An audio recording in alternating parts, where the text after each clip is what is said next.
Welcome to the school of the holy spirit. பரிசுத்தாவின் பாடசாலைக்கு உங்கள் யாவரையும் ஆண்டவராகிய இயேசு கிறிஸ்துவின் இனிய நாமத்திலே வாழ்த்தி வரவேற்பதில் மிகவும் சந்தோஷம். எல்லோரும் எப்படி இருக்கீங்க? House things getting with you? நாளுக்கு நாள் இப்போது கோவிட் காரியங்கள் மாறிக்கொண்டு வருவதற்காக கர்த்தருக்கு ஸ்தோத்திரம் செலுத்துவோம். Let's thank God for things are getting better, right? Yes we are continuing our studies from Matthew chapter 5. மத்தேயு 5வது அதிகாரத்தில் மலைப்பிரசங்கத்திலிருந்து கடந்த சில வாரங்களாக தொடர்ச்சியாக நாம் சில காரியங்களை கற்றுக்கொண்டு வருகிறோம். We are learning certain things from the Sermon on the Mount of our Lord Jesus Christ concerning the characteristics of a believer. ஒரு விசுவாசியின் அல்லது இயேசுவை பின்பற்றக்கூடிய வாழ்க்கையில் காணப்பட வேண்டிய சுபாவங்கள், குணலட்சணங்கள், குணநலன்கள் இவளை குறித்து அவர் போதித்ததை நாம் இந்த நாட்களில் அதை ஆராய்ந்து பார்த்து நம்முடைய வாழ்க்கையில் எவ்வளவாய் இந்த காரியங்களுக்குள்ளதாக நாம் சுபாவங்கள் காணப்படுகிறது அல்லது இல்லை என்றால் திருத்திக் கொள்ள என்ன பண்ணலாம் அப்படின்றதான் சில வாரங்களாக நாம் பார்த்து கொண்டு வருவோம். இன்றைய தலைப்பு மத்தேயு 5வது அதிகாரம் 9வது வசனத்தில் from Matthew chapter 5 verse 9, blessed are the peacemakers. சமாதானம் பண்ணுகிறவர்கள் பாக்கியவான் என்ற தலைப்பு. சமாதானம் பண்ணுகிறவர்கள் பாக்கியவான்கள், அவர்கள் தேவனுடைய புத்திரர் எனப்படுவார்கள். Blessed are the peacemakers, for they will be called the children of God. Peacemakers, சமாதானம் பண்ணுகிறவர்கள். சில வீடுகளிலே சமாதானம் பண்ண ஒருத்தர் தேடுவாங்க, சில நாடுகளிலே சமாதானம் பண்ண ஒருத்தர் தேடுவாங்க, சில திருச்சபைகளிலே சமாதானம் பண்ண ஒருத்தர் தேடுவார்கள். இந்த சமாதானம் பண்ணுகிறவர்கள் சொல்லி ஆண்டவராகிய இயேசு சொல்லும்பொழுது சமாதானம் என்கிற வார்த்தையை முதலாவதாக அது ஷலோம் என்ற அந்த வார்த்தையின் அடிப்படையில் பார்க்கும்போது, ஷலோம் என்று சொன்னாக்கம் வெறும் நான் நினைக்கிற சமாதானம் மாத்திரமல்ல. ஷலோம் என்ற வார்த்தைக்கு அதனுடைய மூல அர்த்தமே ஆண்டவர் தன்னுடைய சிறந்ததை உங்களுக்கு கொடுப்பாராக அல்லது வைப்பாராக என்ற அர்த்தமுடையதாக இருக்கும் ஷலோம். ஆகவே சமாதான பிரபுவாகிய இயேசு கிறிஸ்து நமக்கு தன்னுடைய சிறந்த சமாதானத்தை கொடுக்கும்படியாகவும், தன்னுடைய சீசர்கள் அவர் பின்னே சென்றவர்கள் தங்களுடைய வாழ்க்கையிலே சமாதானம் பண்ணுகிறவர்களாய் காணப்படும்படியாகவும், கலகம் பண்ணுவர்கள் அநேகம் நிறைந்த அந்த நாட்களிலே கலகக்காரர்கள் மத்தியிலே சமாதானம் பண்ணுகிற தன்னுடைய ஜனங்கள் காணப்பட வேண்டும் என்று சொல்லி இந்த போதனையை அவர் கொடுக்கறதை பார்க்குறோம். During the time of Jesus, there were many people that followed him, but the season was there were many people, those who create havocs. But as people were looking for someone who could become the middleman, who could talk on behalf of somebody to have peace or to bring peace in their conversation or in their daily life. அனுதின வாழ்க்கையிலும் அவருடைய பேச்சுவார்த்தைகளிலும் சமாதானத்தை எதிர்பார்க்கறதை நாம் பார்க்குறோம். ஆகவே இந்த சமாதானம் என்ற இந்த 9வது வசனத்துக்கு முன்பதாக ஒரு விசுவாசி சமாதானத்தோடு கூட வாழணும்னாக்கா அல்லது சமாதானம் பண்ணுறவர்களாய் காணப்பட வேணும்னாக்கம், if you can become a man of peacemaker, first of all you must have peace. சமாதானம் பண்ணுறவர்களாய் நம்ம மாறணும்னாக்கா முதல்ல சமாதானம் பண்ணுகிறவர்களுக்கு சமாதானம் தேவை. அப்படின்னாக்கா என்ன அர்த்தம் அப்படின்னு பார்க்கும்போது, சமாதானம் பண்ணுறவர்களை குறித்து போன வாரத்தில் நம்ம பார்த்த அந்த வசனத்துக்கும் இதுக்கு தொடர்பு என்னன்னு சொல்லி பார்க்கும்போது, போன வாரத்தில் ஆண்டவராகிய இயேசு கிறிஸ்து இதுக்கு முந்தின வசனத்தை நம்ம வாசிக்க கேட்போம். 8 வாசிங்க. இருதயத்தில் சுத்தமுள்ளவர்கள் பாக்கியவான்கள், அவர்கள் தேவனை தரிசிப்பார்கள். இருதயத்தில் சுத்தமுள்ளவர்கள் பாக்கியவான். Blessed are those who is pure in your heart. இருதயத்தில் சுத்தம் இல்லாமல் ஒருத்தருக்கும் சமாதானம் கிடைக்க போகிறது கிடையாது. ஆகவே சமாதானம் பண்ணுகிறவர்கள் பாக்கியவான்கள் என்று சொல்லி ஆண்டவர் சொல்லும்போது, இதுக்கு முன்பதாக இருதயத்தில் சுத்தம் உள்ளவர்கள் என்று சொல்லி முதலாவது அந்த சப்ஜெக்டை டச் பண்ணார். He touched on the subject called blessed are pure in heart. Then only he began to teach about blessed are those peacemakers. சமாதானம் பண்ணுவர்கள் பாக்கியவான்கள் சொல்றதுக்கு முன்பதாக அவர் இருதயத்தை குறித்து ஏற்கனவே பேசியிருக்கார். அப்போ இருதயத்தில் யாருக்கெல்லாம் முதலாவதாக சமாதானம் இருக்கிறதோ அல்லது இதயத்தில் யாரெல்லாம் பரிசுத்தமாய் காணப்படுகிறார்களோ அவங்களுக்குள்ளே சமாதானம் காணப்படும். அப்படி சமாதானம் பெற்றவர்கள் தான் மற்றவர்களுக்கு மத்தியிலே சமாதானத்தை கொண்டு வருகிற நடுநிலையில் நிற்கிற மனுஷனாய் காணப்பட முடியும். இதயத்தில் இன்னும் பாவம் இருக்குமாயின் நிச்சயமாக அவளுக்கு பூரண சமாதானம் இருக்காது. If they still live with the sin and confess the hidden sins, it will never give a real peace, or it will never make us as a righteous man.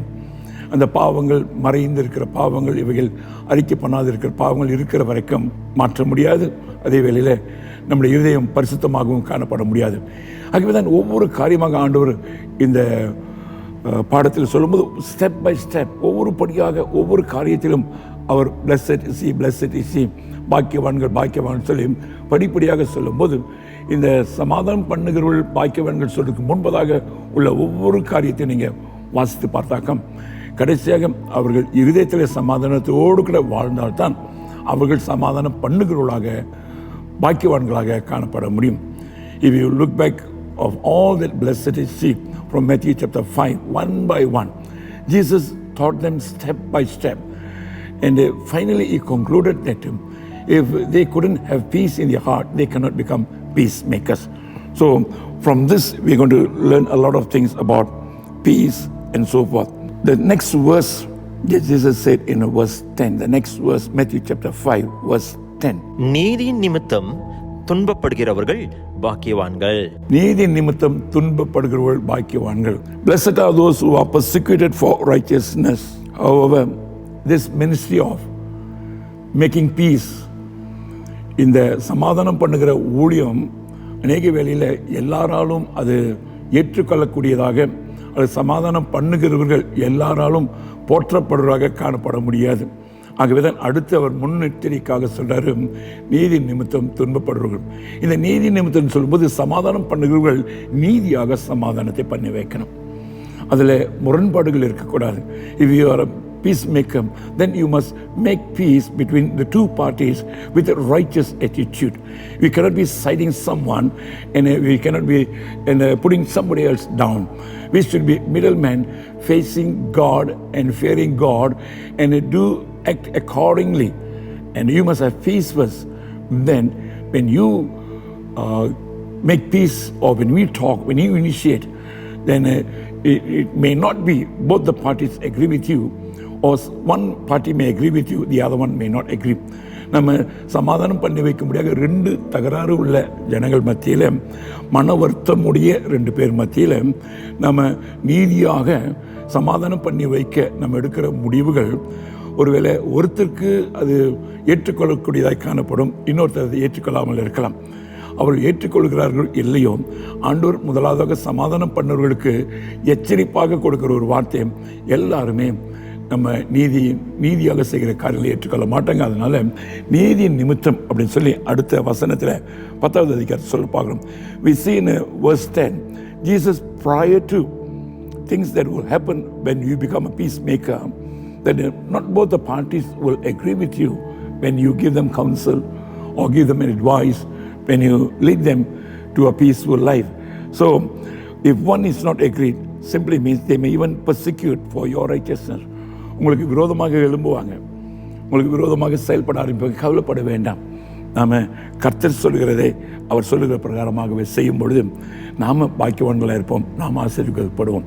Don't worry whether people accept our counsel, accept the act that you have on behalf of them. We come in between to help them, as the Bible records, or as the Bible calls us. வேதாகம் சொல்லுகிற பிரகாரமாக நம்ம அவர்களுக்கு உதவி செய்ய நாம் எடுக்கிற ஒவ்வொரு முடிவுகளும் அவங்க ஏற்றுக்கொண்டாலும் ஏற்றுக்கொள்ளாவிட்டாலும் நம்முடைய பகுதியை நாம் சரியாக செய்வோம். ஆகவேதான் ஆண்டவராக இயேசு கிறிஸ்து சீசர்களை பார்த்த அந்த நாட்களில் மிகவும் முக்கியமான ஒரு ஊழியத்தை அவர் சொன்னார். இது ஒரு மிகவும் முக்கியமான ஒரு ஊழியம், சமாதானம் பண்ணுகிறவர்கள் அல்லது சமாதானம் செய்வது. இந்த சமாதானம் பண்ணுகிற ஊழியத்தை குறித்து நாம் சில காரியங்களை தெரிந்து கொள்ள போகிறோம். We got to learn something about the peacemakers. Okay, what does it mean to be peacemaker? சமாதானம் பண்ணுகிறாய் இருக்க வேண்டும் என்பதனுடைய அர்த்தம் என்னது?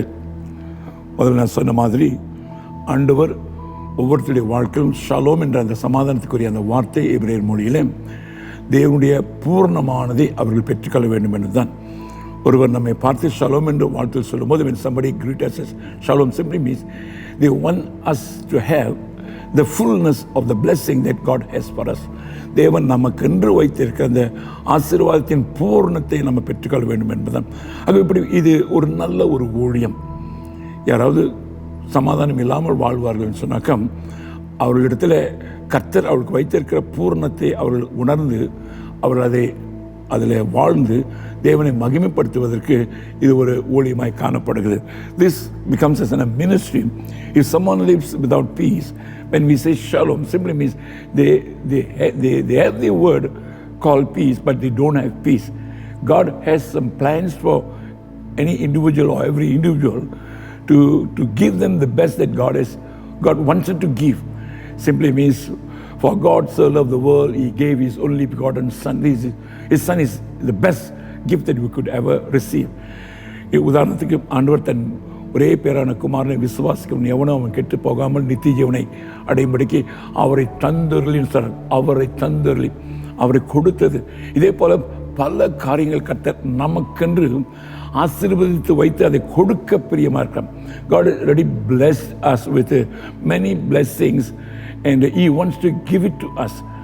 And the requirement is that first of all we must understand that our God is a God who wants to give best to us. முதலாவதாக நம்ம எல்லாரும் தெரிந்து கொள்ள வேண்டிய ஒன்று, தேவன் நமக்கு தன்னுடைய சிறந்ததை தான் கொடுக்க விரும்புகிறார் என்பதை பார்க்கணும். The highest or God's highest good to you, right? Peace simply means God's highest gift to you. தேவனுடைய சிறந்த ஒன்றை, highest gift, சிறந்த ஒரு காரியத்தை அவர் நமக்கு கொடுக்க விரும்புகிறார் தான் இதனுடைய அர்த்தமாய் காணப்படுகிறது. ஆகவே வேதத்தில் இந்த மத்தேயு 5வது அதிகாரத்தில் நம்ம கிறிஸ்ட், அதாவது இயேசு, நீங்கள் சமாதானத்தை விரும்புகிறவர்களாக இருங்கன்னு சொல்லலை. Jesus didn't say you must love peace. He said you must make, or you must be someone who make peace. He didn't say love peace. Everybody love peace. எல்லாருமே சமாதானத்தை நேசிப்போம், விரும்புவோம். ஆனால் சமாதானம் பண்ணுகிறவர்களாக நம்ம காணப்பட வேண்டும் என்பது தேவனுடைய விருப்பம். ஐசையா 9:6, ஏசாயா 9:6 நாம் வேதத்தில் வாசிக்கும் போது, நமக்கு ஒரு பாலகன் பிறந்தார், நமக்கு ஒரு குமாரன் கொடுக்கப்பட்டார், கர்த்தத்துவம் அவர் தோளின் மேல் இருக்கும், அவர் நாமம் அதிசயமானவர், ஆலோசனை கர்த்தா, வல்லமையுள்ள தேவன், நித்திய பிதா, சமாதான பிரபு எனப்படும். ஆண்டவராக இயேசு கிறிஸ்துவை குறித்து தீர்க்க தரிசனமாக வேதத்தில் சொல்லப்பட்டதை நாம் சற்று முன்பு கேட்டோம். The prophetic names of our Lord Jesus Christ, one of those is included Prince of Peace, சமாதான பிரபு. அந்த சமாதான பிரபு அவர் இன்னொரு இடங்களில் நம்ம வாசிக்கும் போது அவர் சமாதானத்தை கொடுக்க வரலன்னு சொன்னார். If you read in another portion of the scripture, Jesus also mentioned that I didn't come to give you peace. அப்படின்னாக்கா என்ன அர்த்தம்? சமாதான பிரபு சமாதானத்தை கொடுக்கத்தானே வந்தார், ஏன் சமாதானத்தை கொடுக்க வரல அப்படின்ற ஒரு கேள்வி எழும்போது, அவருடைய வசனத்தின் அடிப்படையிலே, அவருடைய போதனையின் அடிப்படையிலே வாழ தன்னை அர்ப்பணிக்காத ஒருவருக்கு கூட அவருடைய சமாதானம் உரித்தாக்க முடியாது. If people don't want to listen to his teaching, accept his teachings and obey to his teaching, then none of us can be the candidate of receiving the peace that he's talking about. First, number one, it is a ministry. முதலாவதாக சமாதானம் பண்ணுவது என்பது ஒரு ஊழியம். இது என்ன ஊழியம்? Peacemakers. If you are a peacemaker, then that means you are in a ministry of making peace. Number one, peacemakers always seek to reconcile people with God. சமாதானம் பண்ணுகிறவர்கள் எப்பொழுதுமே அவங்களுடைய ஊழியம் என்னது? அவங்க என்ன செய்வாங்க? ஆண்டவருக்கும் மனுஷனுக்கும் நடுவிலே காணப்பட்ட முற்ற பகையிலிருந்து மனுஷனை விடுவித்து தேவனோடு கூட சமாதானமாய் வாழும்படியான ஒரு ஊழியத்தில் அவங்க ஈடுபடுவாங்க. The peacemakers always involved in a ministry to bring peace between God and man. There are many people who run away from the presence of God, who run away from the plans of God in their life. அநேக ஜனங்கள் தேவனுடைய பிரசன்னத்திலிருந்தும் தேவனுடைய போதனையிலிருந்தும் வழி விலகி தூரமாய் போய்கொண்டிருக்காங்க. இப்படிப்பட்ட ஜனங்களிடத்தில் முதலாவதான ஊழியமே சமாதானம் பண்ணுறது தான். தேவனுக்கும் மனுஷனுக்கும் சமாதானம் பண்ணுகிறது. இன்னொரு விதத்தில் ஆண்டவராகிய இயேசு கிறிஸ்து அவர் பிரதான கட்டளையில் சொன்னார், நீங்கள் புறப்பட்டு போய் சகல ஜாதிகளுக்கும் இந்த சுவிசேஷத்தை பிரசங்கன்னு சொன்னார். Jesus said, go and teach or preach this gospel to all creation, to all nation, எல்லா ஜாதிகளுக்கும். அப்போ இந்த சுவிசேஷத்தை நம்ம பிரசங்கம் பண்ணும்போது, when we preach Jesus Christ or when we preach the gospel, when people repent from their sin and accept Christ as their Lord and Savior, நம்ம சுவிசேஷத்தை பிரசங்கம் பண்ணி அவர்கள் பாவத்திலிருந்து மனம் திரும்பி இயேசு கிறிஸ்துவை ஆண்டவர் என்று ஏற்றுக்கொள்ளும் போது, நம்ம ஊழியம் வெறும் சுவிசேஷ அறிவிக்கிற ஊழியம் மாத்திரமல்ல, நம்முடைய ஊழியம் தேவனுக்கும் மனுஷனுக்கும் சமாதானத்தை ஏற்படுத்துகிற ஊழியம். When we preach the gospel, when someone accepted Christ as the Lord and Savior, and that ministry is not only evangelical ministry, or it is not only evangelistic, but it is also a ministry called peacemaking. Peacemaking or reconcile with God and man. Man and God must reconcile. Salvation begins at when men reconcile with God. ரட்சிப்பே மனிதன் தேவனோடு கூட அவன் ஒப்புரவாகிறது தான் அவனுடைய வாழ்க்கையில் ரட்சிப்பு தொடங்குறது. அந்த ரட்சிப்புக்கு காரணமாக இருப்பதே தேவனிடத்தில் அவன் நம்பிக்கை வைத்து தேவன் அவனுக்கு வைத்திருக்கிற சகல பூர்ணமான நன்மைகளை சுதந்திரித்துக் கொள்வது. கர்த்தர் சிறந்ததான் வச்சிருக்கார். அதுக்கு தான் ஷலோம் என்ற வார்த்தைக்கு பல அர்த்தங்கள் உண்டு. Shalom, when we talk about shalom, simply means God has the best to give it to us. So salvation is a best gift from God to mankind. ரட்சிப்பு என்பது தேவனிடத்திலிருந்து மனிதனுக்கு கிடைக்கப்பெற்ற அந்த அந்த கிருபை சிறந்த ஒன்று. கிஃப்ட்னு சொல்லலாம், அது ஒரு வரன்னு சொல்லலாம். தேவனிடத்தில் நம்ம பெற்றுக்கொண்ட ஒரு கிருபை. ரெண்டாவதாக நம்ம கொரிந்தியர் 5வது அதிகாரம் 18-22 வரைக்கும் நம்ம சில காரியங்கள் அதில் கற்றுக்கொள்ள போகிறோம். Remember first, it is a ministry of reconcile God and man. முதலாவது, இந்த சமாதானம் பண்ணுகிற ஊழியம் என்பது தேவனையும் மனுஷனையும் அவர்களை ஒருமித்து செயல்படுவதற்கு அல்லது ஒப்புரவாவதற்கு அது ஏற்ற ஒரு ஊழியம். அடுத்து நம்ம 2 கொரிந்தியர் 5:18 முதலாவது வாசிக்க கேட்போம். 2 Corinthians chapter 5 verse 18. இவையெல்லாம் தேவனாலே உண்டாயிருக்கிறது. இவையெல்லாம் தேவனாலே உண்டாயிருக்கிறது. அவர் இயேசு கிறிஸ்துவை கொண்டு நம்மை தம்மோடு ஒப்புரவாக்கி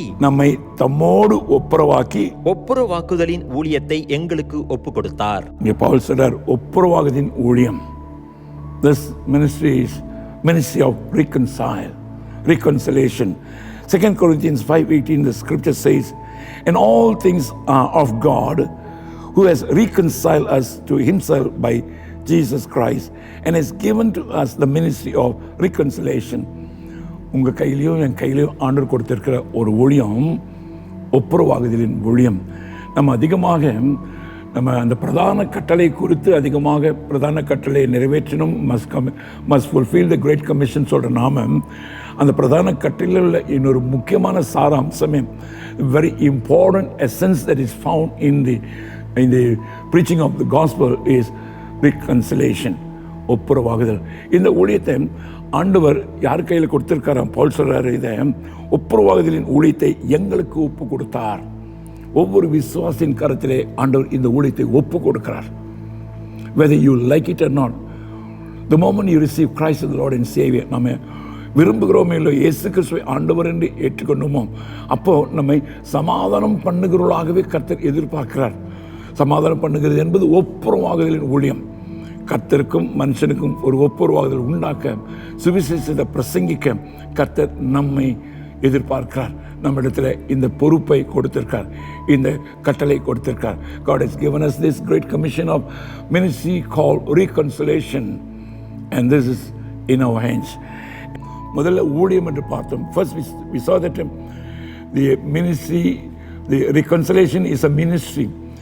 Then we see in 2 Corinthians 5:1 Paul begin to say, அடுத்து 2 Corinthians 5:1 பவுல் சொல்றாரு, இது ஒப்புரவாகுதலின் உபதேசம். It's a word, it's a teaching.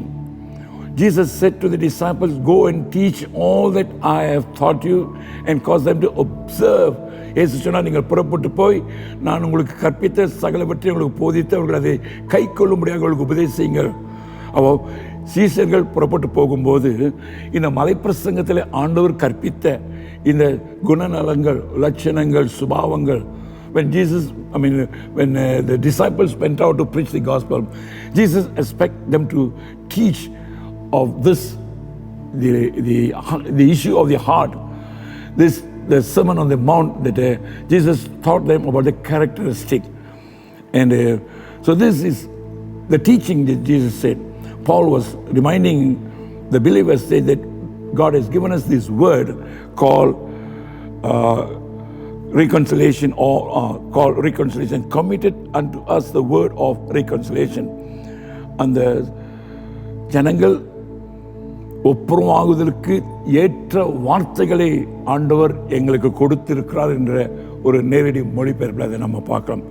நம்ம ஆண்டவர் சும்மா போக சொல்லலை, சும்மாவும் அவர் அனுப்பலை. God didn't just send us without giving us any support or any word. ஒரு வார்த்தை கொடுக்காம நமக்கு உதவி செய்யாமல் கர்த்தர் அனுப்பல. When God sent us with a clear specification, தெளிவான திட்டத்தோடு கூட அவர் புறப்பட்டு போக சொல்றார். ஆகவே ஒருவேளை இதுவரைக்கும் நமக்கு அநேகருக்கு சுவிசேஷ ஊழியம் சொல்லும்பொழுது நம்ம இயேசு நம்முடைய பாவத்துக்காக சிலுவையிலே அறையப்பட்டார், அவர் ஏற்றுக்கொண்டால் நம்முடைய பாவங்கள் மன்னிக்கப்படும், அதோடு முடிச்சிருவோம். நம்ம இன்னொரு காரியம் சொல்லணும், அவர் நம்முடைய உள்ளத்தில் வரும்போது அவருக்குள்ளே காணப்படுகிற சுபாவங்கள் நமக்குள்ளே காணப்படும்படியாக அவர் நமக்காக, நம்முடைய பாவத்துக்காக, நம்முடைய அக்கிரமத்துக்காக சிலுவைக்கு சென்றார் என்றதையும் நாம் சேர்த்துக்கொள்ளணும். Don't just complete or stop after just telling to somebody about Jesus went to the cross to forgive your sin, your trespasses. Include this as well. He died for you because when he died, when you receive him as the Lord and Savior, he expected to have the characteristic of himself unto you. That's why he taught the disciples from the mount, the Sermon on the Mount. மலை பிரசங்கத்திலிருந்து சீஷர்களுக்கு அனுதின வாழ்க்கையில் காணப்பட வேண்டிய சுபாவங்களை குறித்து அவர் போதித்ததை நம்ம கருத்தில் கொள்ளணும். So it's a ministry. Say it's a ministry. முதலாவது அது ஒரு ஊழியம். சமாதானம் பண்ணி வைக்கிறது ஒரு ஊழியம். ரெண்டு பேர் மனஸ்தாபமாக இருக்கிறாங்க, அவங்களை சமாதானம் பண்ணி வைக்கிறது ஒரு ஊழியம். கர்த்தருக்கும் மனுஷனுக்கு மத்தியிலே சமாதானம் பண்ணி வைக்கிறது, அவங்களை இயேசு ஏற்றுக்கொள்ளும்படியாக சுவிசேஷத்தை அறிவிப்பது ஒரு ஊழியம். It's a ministry to reconcile man and God, and then it is word given to us by God. ரெண்டாவதாக கர்த்தர் நமக்கு கொடுத்த போதனை, அது இஸ் a word. தமிழ் ஆங்கிலத்தில் வேர்டு இருக்கும், தமிழில் அதை வாசிக்கும் போது உபதேசம் சொல்றார். உபதேசம் இட்ஸ் a teaching.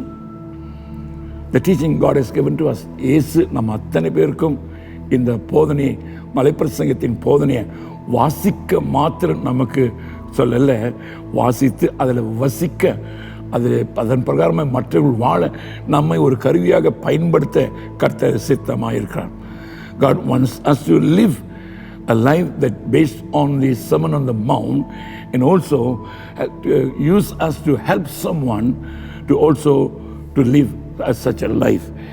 இந்த காரியங்களை குறித்து மூணாவதாக நம்ம என்ன பார்க்குறோம்னாக்கா 2 கொரிந்தியர் 5:20, 2 Corinthians 5:20, 2 கொரிந்தியர் 5:20. ஆனபடியினாலே தேவனானவர் எங்களை கொண்டு புத்தி சொல்லுகிறது போல நாங்கள் கிறிஸ்துவுக்காக ஸ்தானாதிபதிகளாய் இருந்து தேவனோடு ஒப்புரவாகுங்கள் என்று கிறிஸ்துவின் நிமித்தம் உங்களை வேண்டிக் கொள்கிறோம். அப்படின்னாக்கா they are on action. அவங்க செயல்பட ஆரம்பிக்கிறாங்க. அப்போஸ்தலர்கள் செயல்படுறாங்க. என்ன செயல்படுறாங்க? அப்போஸ்தலர் ஊழியர்கள் என்ன செய்கிறாங்க?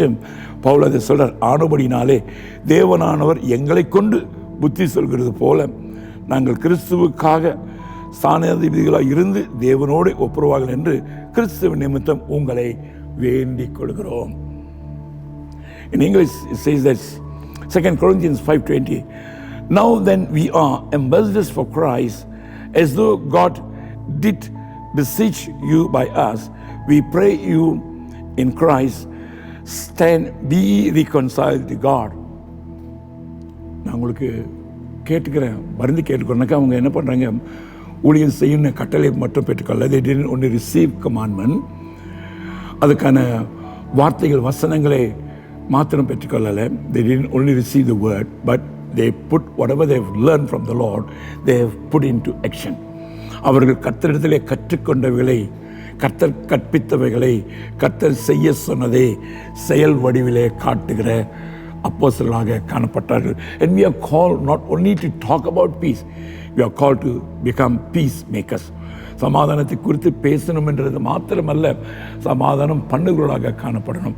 சமாதானம் பண்ணுகிறது என்பதே முதலாவதாக ஒப்புரவாகுதலின் ஊழியம்தான் அதன் ஆரம்பம்.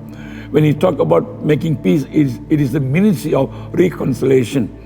So remember to how many people that you have talked to about reconciliation, about reconcile with God. There are even Christians after they received Christ as the Lord and Savior, because of certain issues they went through in their life.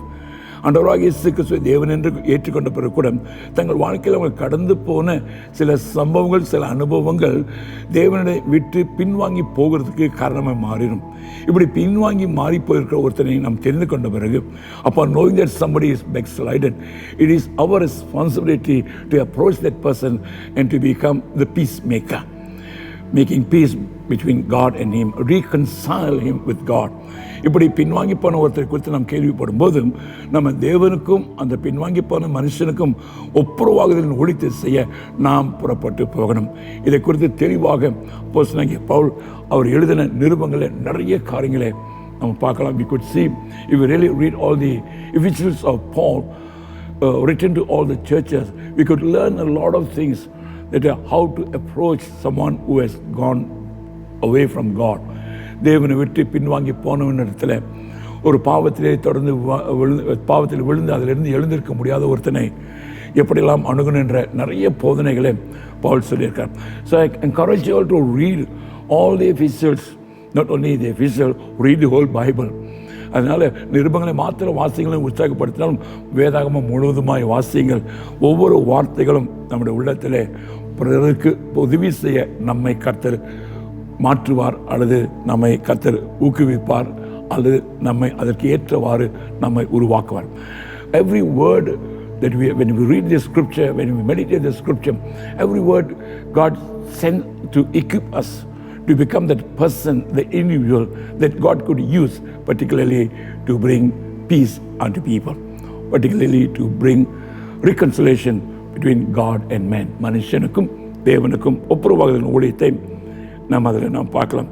Based on this scripture, we have peace with God through Christ. கிறிஸ்துவின் மூலமாகத்தான் நமக்கு சமாதானம் கிடைத்தது. ஆகவே சமாதானம் ஊழியத்தை செய்ய போகிறோம், ஒப்புரவாகுதலின் ஊழியத்தை செய்ய போகிறவங்க உங்கள் திறமை, உங்கள் தாளந்து, உங்கள் அனுபவம் ஒரு பக்கம் இருக்கட்டும். Put aside all your talent, put aside all your knowledge, put aside all your experiences. Always bring Christ. எப்போதுமே கிறிஸ்துவை மையத்தில் கொண்டு வாங்க. இது கிறிஸ்து அவர் நமக்காக ஏற்படுத்தின ஊழியம். This ministry is given by Christ and always highlight about Christ. It says here Romans 5:1, ரோமர் 5:1 நாம் வாசிப்போம். இவ்விதமாக நாம் விசுவாசித்தனாலே நீதிமான்களாக்கப்பட்டிருக்கிறபடியால் நம்முடைய கர்த்தராகிய இயேசு கிறிஸ்துவின் மூலமாய் தேவனிடத்தில் சமாதானம் பெற்றிருக்கிறோம். நம்முடைய கர்த்தராகிய இயேசு கிறிஸ்துவின் மூலமாய்த்தான் நாம் ஒவ்வொருவரும் தேவனிடத்தில் சமாதானம் பெற்றிருக்கிறோம். Therefore, being justified by faith, we have peace with God through our Lord Jesus Christ. We have peace because of Lord Jesus Christ. நமக்கு இன்னைக்கு சமாதானம் இருக்குனாலே அதுக்கு காரணம் நம்முடைய ஆண்டவராகிய இயேசு கிறிஸ்து. So since we have discovered that preaching the gospel is reconciling God and man, சுவிசேஷத்தை பிரசங்கம் பண்ணுவது என்பதில் அதோடைய பின்னணி தேவனுக்கும் மனுஷனுக்கும் மத்தியிலே ஒரு ஒப்புரவாகுதலின் ஊழியத்தை செய்யணும் என்று அறிந்து கொண்ட பிறகு இப்போ நம்மை பார்த்து நாமே கேட்டுக்கொள்வோம், நாம் உண்மையாகவே அந்த ஒப்புரவாகுதலின் ஊழியத்தை செய்கிறோமா, அல்லது நம்ம ஊழியத்தினாலே கர்த்தர் மேலே வச்சிருக்கிற நம்பிக்கை கூட இழந்து போன அநேக ஜனங்கள் இருக்கிறாங்களா? Are you really sharing the gospel that to bring reconciliation between God and man? Is your ministry being fruitful? Are people responding? Are people accepting Christ as the Lord and Savior and return to God, or receive God or receive Christ as the Lord and Savior. The peacemakers, right? The peacemakers seek to reconcile people with God and one with another. Simply means the peacemakers will not only make people to reconcile with God, and following that, the peacemakers will make a reconciliation between one another. இந்த தேவனோடு கூட ஒப்புரவாகுதலின் ஊழியத்தை செய்கிறவர்கள் அதோடு நிறுத்தி கொள்ளாமல் ஒருவருக்கு ஒருவர் மத்தியிலே காணப்படுகிற மனஸ்தாபங்களிலிருந்து, போராட்டங்களிலிருந்து, கசப்புகளிலிருந்து அவர்கள் ஒப்புரவாகும்படியான அடுத்த படிக்கு கர்த்தர் நம்மை அழைத்து செல்வார். God will lead us always. The next step is reconciling one another. It could be in the church, it could be in the families, குடும்பங்களில் இருக்கலாம், சபைக்குள்ளே காணப்படலாம். இது நிறைய காரியங்களை பார்க்கலாம். Even in the parable that Jesus said, ஆண்டவராகிய இயேசு கிறிஸ்து கற்றுக் கொடுத்த அநேக போதனைகளிலே ஜெப ஆலயத்திலே ஒரு பரிசேயன் இருக்கிறான், இன்னொருத்தர் ஒரு சாதாரணமான மனுஷன் இருக்கான். பரிசேயன் அந்த சாதாரணமான அந்த மனுஷனை அந்த ஜெபத்தில் கூட அவன் ஒப்பிட்டு பார்த்து தன்னை மேன்மைப்படுத்தினானே தவிர அந்த சாதாரணமான மனுஷனுக்கு அவன் விண்ணப்பம் பண்ணதாக நம்ம பார்க்கல. He was talking to God about his self-righteousness, right? The Pharisee was talking to God in a church or in the temple in prayer, was comparing him with another ordinary man, the tax collector or another ordinary man. சாதாரணமான ஒரு மனுஷனை குறித்து. But what happened to the other guy? இன்னொருத்தனை நம்ம பார்க்கும்போது அவர் என்ன சொன்னான்? ஆண்டவரே, பாவியாக என்மேல் இரக்கமாயிரும். Have mercy upon me, a sinner. See what's happening? This is in the temple. This both believe Jehovah God. Both are praying. The prayer itself shows that the man is not in good term. The Pharisee who knows the scripture, the Pharisee who knows the law, is not in good term with an ordinary person. He couldn't accept him as how he was accepted by God. தேவன் தன்னை அங்கீகரித்தது போல இன்னொருத்தனை அவன் அங்கீகரிக்க அவன் மறந்து போனது அல்லது இன்னொருத்தனை அங்கீகரிக்க முடியாத நிலையில் இருப்பதற்கு என்ன காரணம்? அவன் மனசு சரியில்லை. His heart was not right with God. That's why Jesus thought about heart first, and then he thought about this reconciliation or peace. If the Pharisee, if he really has peace with God, he will always have peace with men. When you have peace with God, if our heart is filled with peace, we will always have a heart for the people, those who are in need. We will have peace with them. And brothers and sisters in Christ, please note the teachings of Jesus in Matthew 5:23. மத்தேயு 5:23 ஆண்டவராகிய இயேசு கிறிஸ்து சொன்ன முக்கியமான ஒரு பாடத்தை, இதில் தான் main point, நல்லா கவனிச்சு பார்ப்போம். மத்தேயு 5:23. ஆகையால் நீ பலிபீடத்தினிடத்தில் உன் காணிக்கையை செலுத்த வந்து உன் பேரில் உன் சகோதரனுக்கு குறை உண்டென்று அங்கே நினைவு கூறுவாகையில்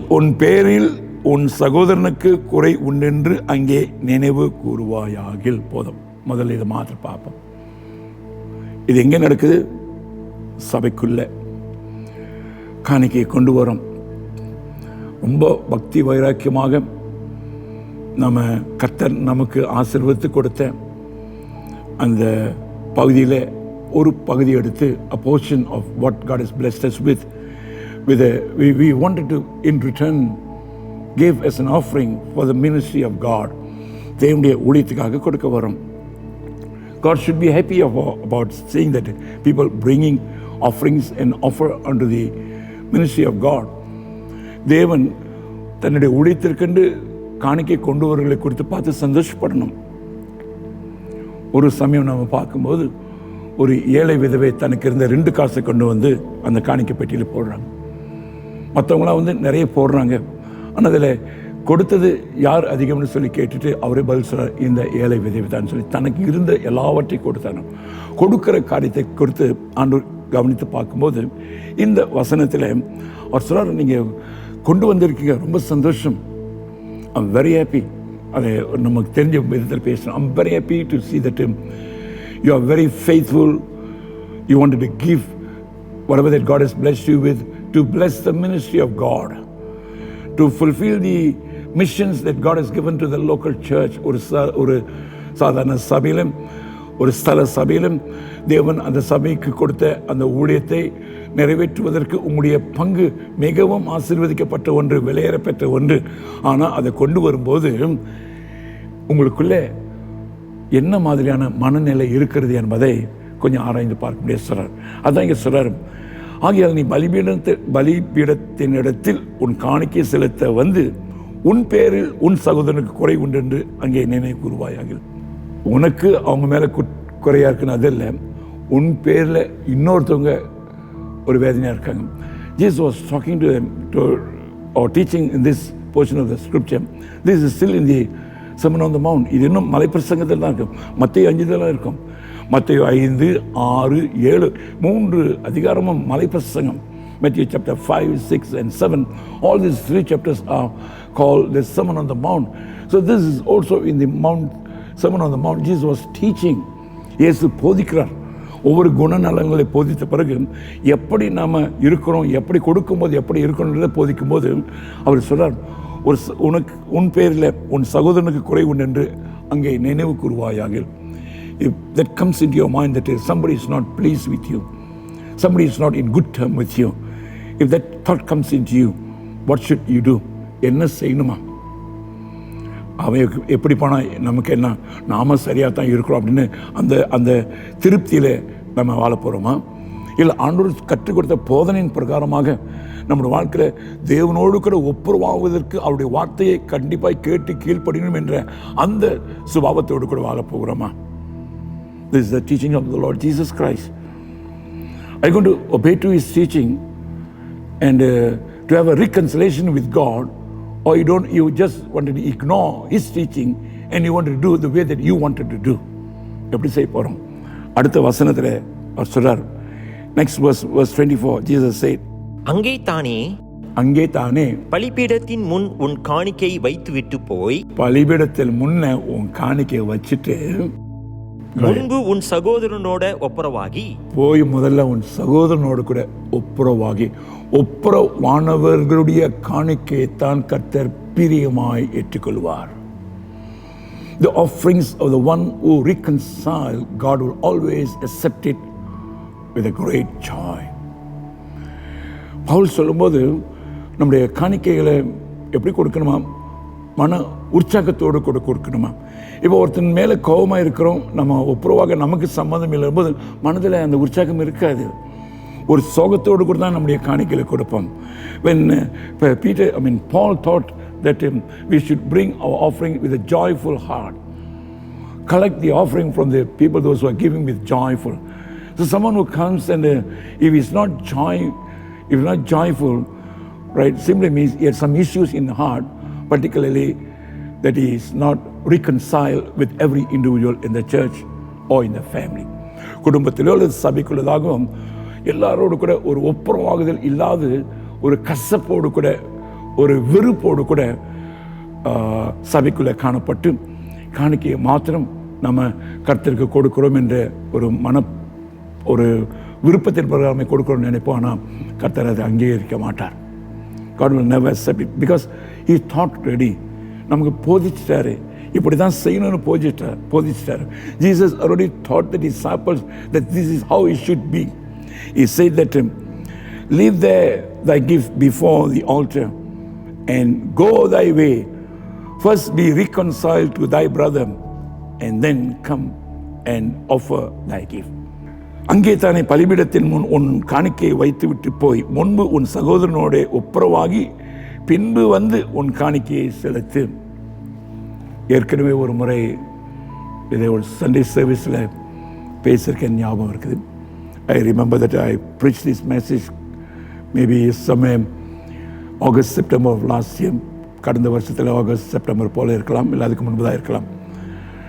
அதை இந்த பாடத்தின் மூலமாக கர்த்தர் நமக்கு திரும்ப நினைவு கூட்டுறாருனாக்கா, ஆண்டவர் நம்முடைய வாழ்க்கையில் ஒப்புரவாகுதலை பெற்றுக்கொண்டு நாம ஒப்புரவாகுதலின் ஊழியத்தை செய்வதற்கு தகுதியான பாத்திரங்களை காணப்படத்தான் கர்த்தர் மறுபடியும் இந்த பாடத்தை நமக்கு போதிக்க ஆரம்பிக்கிறார்.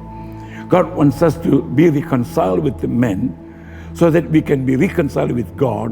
So God is teaching this so that we can have a reconcile with God and men, so that we can bring all our offerings and all our gifts with a joyful heart.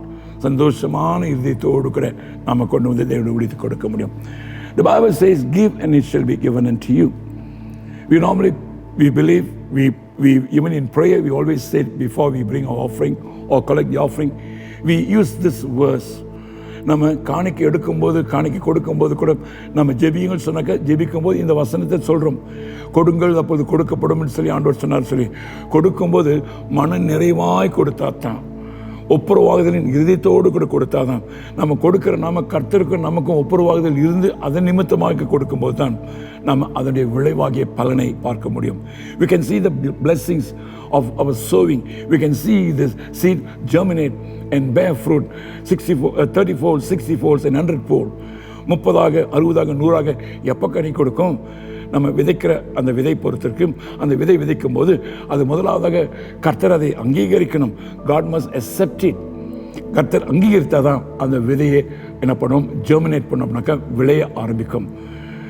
ஆகவே அதை இன்னொரு விதத்தில் பவுல் சொல்லும்போது நிருபங்களில் ஒருத்தன் விதைச்சான், இன்னொருத்தன் நீர் பாய்ச்சினான், கர்த்தரை விளைய செய்தார்.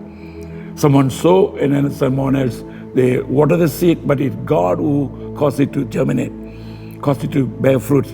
கர்த்தர் தான் நாம் கொடுக்கிற ஒவ்வொரு காணிக்கைக்கும் ஒரு ரிங்கிட் ஆனாலும், even if it's 1 ringgit, if you bring that offering with a joyful heart, with a heart of reconcile with God and a heart of reconcile with one another in the family and in the church, that 1 ringgit has the power to germinate and bear 30-folds, 60-folds and 100-folds. அந்த ஒரு ரிங்கிட்க்கு என்ன வல்லமையாக இருக்கும் தெரியுங்களா? அது 30, 60, 100 பலன் கொடுக்கக்கூடிய ஒரு வல்லமை அந்த ஒரு ரிங்கிட்டில் காணப்படும்.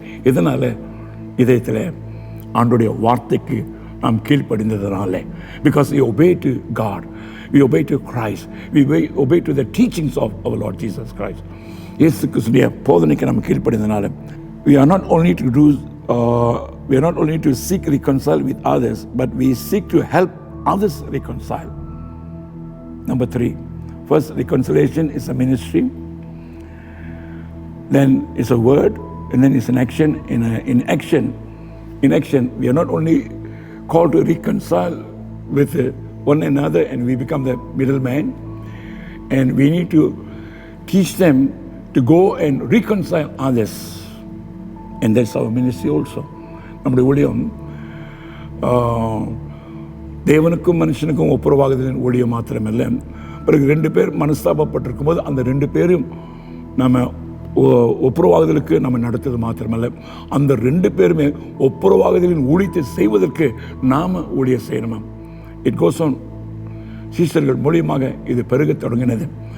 இங்கே அப்போஸ்தலனாகிய பவுல் இதை பிலிப்பியர் சபைக்கு எழுதின நிருபத்தில் தெளிவாக நம்ம பார்க்க போகிறோம். இதோடு நம்ம முடித்துக்கொள்வோம். பிலிப்பியருக்கு எழுதின 4வது அதிகாரம் 2வது வசனத்தில் நம்ம வாசிக்க கேட்போம். கர்த்தருக்குள் ஒரே சிந்தையாய் இருக்க, ஏயோதியாருக்கும் சிந்திகையாளுக்கும் புத்தி சொல்லுகிறேன். இது நான் சிம்பிளாக முடிச்சிடறேன். Because of time didn't permit us. நேரம் நமக்கு இல்லாதனால சுருக்கமாக சொல்லிடுறேன். இந்த பிலிப்பியர் திருச்சபையில் 2 ஸ்திரீகளுக்குள்ளதாக மனஸ்தாபம். 2 ladies in that particular church at Philippi. One is called Euodias and the other one is called Syntyche. Okay. இந்த 2 பேருக்குள்ள மனஸ்தாபம் இருக்குது. இதை amplified versionல நான் அதை வாசிக்கும் போது, if you read it from the amplified version, it goes on as this. அது இப்படி சொல்லப்படுகிறது. It said, I entreat and advise to agree and to work in harmony in the Lord. That means both of these people, both women, they cannot agree, but they are ministering. இந்த 2 ஸ்திரீகள் பவுலுக்கு பல விதத்தில் உதவியாக இருந்து ஊழியம் செய்திருக்கிறாங்க. ஆனால் இப்போ இவங்க 2 பேருக்குள்ளதாக மனஸ்தாபம். ஆகவே இந்த நிருபத்தை பவுல் எங்கிருந்து எழுதுகிறாரு? Paul was in the prison. Pavul சிறைச்சாலையில் இருந்து அந்த திருச்சபை தன்னால் ஸ்தாபிக்கப்பட்ட அந்த திருச்சபையிலே தனக்கு உதவியாக இருந்த 2 ஸ்திரீகள் இப்போ மனஸ்தாபத்தோடு கூட இருக்கிறாங்க என்ற அந்த வேதனை பவுலுக்கு காணப்பட்டது. Paul had this in his heart. He was not happy with the seeing that or hearing that someone who has helped him in the ministry, now they are not in good term in speaking to one another.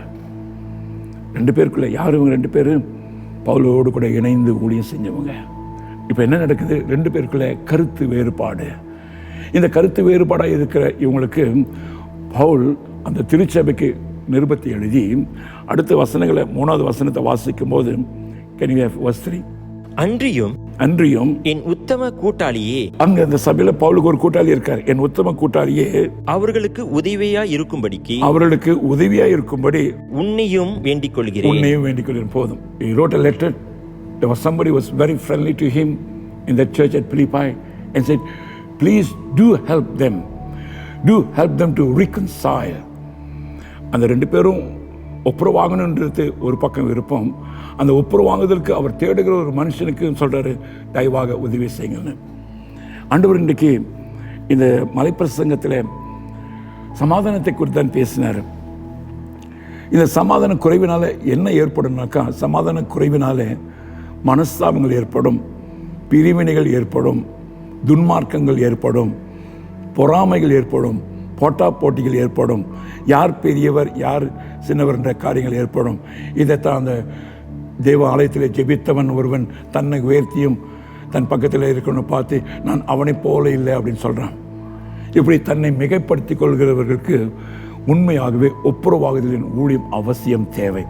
காரணம், நாமே மேன்மை பாராட்டிக்கொள்ள நம்மிடத்தில் ஒன்றுமில்லை. நம்ம பெற்றுக்கொண்ட ரட்சிப்பும் நாம் பெற்றுக்கொண்ட தேவனோடு கூட ஒப்புரவாகுதலில் பெற்றுக்கொண்ட அந்த ஒப்புரவாகுதலும் சபை மக்கள் எல்லாரோடு கூட குடும்பத்தோடு கூட சமாதானமாய் வாழும்படியாக பெற்ற இந்த ஊழியங்கள் கிறிஸ்து இயேசுவின் போதனையின் நிமித்தமாக கர்த்தருடைய ஆவியானவர் மூலியமாக நாம் சமாதானத்தோடு கூட வாழ்கிறோம். சமாதானத்தோடு கூட வாழ்கிற நாம் பிறருடைய சமாதானத்துக்காக நம்முடைய பொறுப்பு என்னவென்பதை, நாம் என்ன செய்ய வேண்டும் என்பதை, நம் என்ன காரியங்களுக்கு நாம் நம்மை விட்டு கொடுக்க வேண்டும் என்பதை நம்ம ஆராய்ந்து பார்த்து நாம் செயல்படணும். We need to always examine ourselves. What are we called to do and in which area that we need to repent and to be reconciled. முதல்ல தேவனோடு கூட சமாதானமாக இருந்தால் தேவனாலே ரட்சிக்கப்பட்ட எல்லாரோடு கூட சமாதானமாக இருக்க முடியாத ஒரு இருதயம் கர்த்தர் நமக்கு கொடுக்கிறதை பார்க்க முடியும். If you are really reconciled with God and you will always, if you have peace with God, then you will have a heart always to have peace with all those who are saved and blessed by our Lord Jesus Christ. Particularly if you are in one family, the family of God, in a local church, we cannot be fighting one another. ஒரே திருச்சபையில் நாம் ஒருத்தருக்கு விரோதமாக நம்ம சண்டை போடக்கூடாது. மனஸ்தாபத்தோடு கடைசி வரைக்கும் வாழக்கூடாது. மனம் திரும்பித்தான் ஆகணும். இதற்குரிய வசனங்களை கருத்துக்கு சித்தமானால் பகுதி 2 அடுத்த வாரத்தில் நம்ம பார்க்க போகிறோம். God willing, I'll continue this message of reconciliation, message of peace in the coming weeks. Can we stand to our feet? நம்ம எல்லாரும் அப்படியே இருந்து நிற்போமா? Father God, we wanted to thank you for through Christ that we are saved and we are reconciled with you, our living Father. எங்கள் அன்பு தகப்பனே, கிறிஸ்து இயேசுவின் மூலியமாக நாங்கள் ரட்சிக்கப்பட்டு உம்மோடு கூட ஒப்புரவாகுதல் ஆகி உம்மோடு கூட சமாதானத்தோடு கூட வாழ கர்த்தர் கொடுத்த இந்த புதிய வாழ்க்கைக்காக நன்றி செலுத்துகிறோம். கோடிக்கணக்கான ஜனங்களுக்கு கிடைத்திராத பெரிய சிலாக்கியம் பாக்கியம் கர்த்தர் எங்களுக்கு பாராட்டியிருக்கிறார். For billions, Lord, they have not had this privilege of having a reconciliation with the living God and having peace with the living God. But through Christ, you have given this privilege to us, Lord. As the teachings from the Sermon on the Mount, மலை பிரசங்கத்திலிருந்து ஆண்டவர் நீர் போதித்த அந்த போதனைகளில், as the Lord, you have taught the followers of yours to have peace, Lord. You are looking for peacemakers. ஆண்டவரே, சமாதானம் பண்ணுகிறவர்களை நீர் தேடிக்கொண்டு இருக்கிற ஆண்டவரே, அப்படி சமாதானம் பண்ணுறவர்கள் காணும் பொழுதும் அவர்களை குறித்து நீர் சொல்லியிருக்கிற வார்த்தை, அவர்கள் தேவனுடைய புத்திரர் எனப்படுவார்கள். The peacemakers will be called as sons of God. God, we may call ourselves as sons and daughters of God. ஆண்டவரே, நாங்கள் எங்களை குறித்து நாங்கள் பகிரங்கமாக பலர் இடத்துல மார்த்தட்டி கொண்டு நாங்கள் தேவனுடைய பிள்ளைகள் என்று சொல்லிக்கொள்ளலாம் ஆண்டவரே. ஆனால் நீங்கள் எங்களை பார்த்து சொல்லணும், நீ என் குமாரன், நீ என் குமாரத்தி, நீ என் மகன், நீ என் மகள், you are my son, you are my டாட்டர்னு we must hear from you Lord. உம்மிடத்தில் நாங்கள் அதை கேட்கணும் ஆண்டவரே. அப்படி நாங்கள் கேட்கறதுக்கு எதை எதிர்பார்க்கிறேன் என்று நீர் போதிக்கும்போது, for us to have such a privilege to be called by you as sons and daughters, this is the teaching, God, that you have taught, that we must be peacemakers. நாங்கள் சமாதானம் பண்ணுகிறவர்களாக இருந்தால் நாங்கள் உம்முடைய குமாரராக இருப்போம் ஆண்டவரே. இன்றைக்கு உலகத்தில் சமாதானமாய் வாழ்கிற குடும்பத்தை உடைக்கிறவங்க நிறைய பேர் இருக்காங்க. சமாதானமாக இருக்கிற சபைக்குள்ளே சத்துருவின் கையாலாய் மாறி சபைக்குள்ளே போராட்டங்களையும் பிரச்சனைகளையும் பிரிவினைகளையும் கொண்டு வரவங்க நிறைய பேர் இருக்கிறாங்க. There are lot of people even in the family becomes an instrument of the enemy, the devil, and they break the peace in that family among one another. There are even in the church, they have become the instrument of the enemy, and to break the church, break the peace that you have offered in the church, Lord. நீர் கொடுத்த சமாதானத்தை உடைத்து போடும்படியாக பலர் செயல்பட்டு கொண்டிருக்கிற நாளிலே இந்த வார்த்தையில ஜீவன் உண்டு என்று நாங்கள் விசுவாசிக்கிறோம். We pray God and we believe there is life in your word. இந்த வார்த்தை கேட்டுக்கொண்டிருக்க ஒவ்வொரு உள்ளத்திலும் கர்த்தருடைய ஆவியானவர் இடைபடுவீராக. Pray that Holy Spirit will intervene with every hearers, every listeners of this message, Lord. As they have heard this message, pray that they'll have the conviction of the Holy Spirit. இந்த வசனத்தை கேட்டவங்க யாராச்சும் ஒப்புரவாகுதலின் ஊழியத்தில் ஒப்புரவாகுதல் இல்லாமல் மனம் போன போக்கில் வாழ்ந்து கொண்டிருந்து ஆண்டவருடைய ஆசீர்வாதத்தை இழந்து போனவர்களாய் துடைத்து விட்டவர்களாய் காணப்பட்டாக்கம் இன்றைக்கு ஆவியானவர் அவரோடு கூட பேசுவீராக. Holy Spirit, convict them, speak to them. We wanted to see all are reconciled and have peace with God. எல்லாரும் ஆண்டவரே மனம் திரும்பி உம்மிடத்திலே அவர்கள் மன்னிப்பை பெற்று தேவனிடத்திலே சமாதானத்தை பெற்றுக்கொள்ள ஒப்புரவாக தன்னை அர்ப்பணிக்கத்தக்கதாய் காணப்பட கர்த்தர் நடத்துவீராக. கேட்டுக்கொண்டிருக்கிற ஒவ்வொருவரும் விசேஷமாய் கிரேஸ் charismatic fellowship திருச்சபை மக்களும் நாங்கள் இந்த சமாதானம் பண்ணுகிறவர்களாகவே காணப்பட முடியாது. எங்களை கர்த்தர் உருவாக்கி எங்களை நடத்துவீராக. Pray that God Jesus will be equipped by you, Lord, and transformed by you, Lord, to become peacemakers so that we will have the ministry of reconciliation, we will have the word of reconciliation, and we will work the work of reconciliation. நாங்கள் உம்முடைய வசனத்துக்கு ஏற்று செயல்படும் போது எங்களுக்கு ஒப்புரவாகுதலின் ஊழியத்தையும் ஒப்புரவாகுதலின் அந்த போதனையும் ஒப்புரவாகுதலின் ஊழியத்திலே செயல்படுவதாக கர்த்தர் எங்களை மாற்றுவீராக. Bless every family, bless every individual. ஒவ்வொரு குடும்பத்தையும் ஆசீர்வதிங்க, ஒவ்வொரு தனிப்பட்டவரும் ஆசீர்வதிங்க. இந்த குடும்பத்திலே காணுகிற மனஸ்தாபங்கள், போட்டி பொறாமைகள், எரிச்சல்கள், மன்னிக்க முடியாத தன்மைகள் இயேசுவின் நாமத்திலே நீங்குவதாக. Pray God that every bitterness, every unforgiveness, Lord, every works of the enemy will be diminished and we come against every power of darkness. Pray for your peace to rule every hearts and every family. உம்முடைய சமாதானம் ஒவ்வொருத்தருடைய உள்ளத்தையும் ஒவ்வொருத்தருடைய இல்லத்தையும் ஆள கடவற்றும். இயேசு கிறிஸ்துவின் நாமத்திலே ஜெபிக்கிறோம் நல்ல பிதாவே. ஆமேன், ஆமேன். Praise the Lord. ஆமேன். நீங்க சண்டைக்காரரா சமாதானம் பண்றீங்களா? யோசனை பண்ணுங்க. Are you creating a havoc or a man who makes peace? God is looking for peacemakers. Can you become that one? கர்த்தர் சமாதானம் பண்ணுவதை தேடுகிறார். நீங்கள் அந்த ஒரு ஆளே இருக்கக்கூடாதா? See you again. God bless you.